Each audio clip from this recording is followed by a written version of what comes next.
கிறிஸ்மஸ்க்கு யாரும் கேக் தரலையா? எனக்கும் தான். சரி கவலைப்படாதீங்க, 5 மினிட்ஸில் நான் கேக் பண்ணி தரேன். வாங்க. ஃபர்ஸ்ட்டு ஃப்ரெஷ்ஷாக ஒரு வாழைப்பழம் எடுத்துக்கோங்க. ஃப்ரெஷ்ஷாக இல்லைனாலும் பரவாயில்ல, எடுத்துக்கோங்க. உனக்காக காத்திருந்தேன், அதுக்காக வாழ்ந்திருந்தேன், ஒரு நாள் பார்த்திருந்தேன், உள்ளுக்குள்ள பூத்திருந்தேன். ஏண்டி காலத்துக்கும் நீயும் என் கண்ணுக்குள்ள வேணும். நான் மூடி திறக்கும் போதும் நினப்பு மட்டும் போதும்.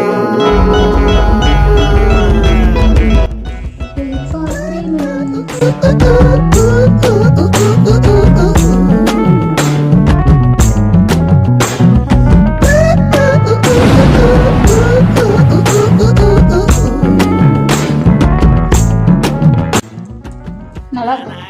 ஆனால் சாரி, என்னாலே உங்களுக்கு கொடுக்க முடியல. ஏன்னா நானே கொஞ்சம் தான் செஞ்சேன். நீங்களே போய் செஞ்சு சாப்பிட்டுக்கோங்க. பாய்.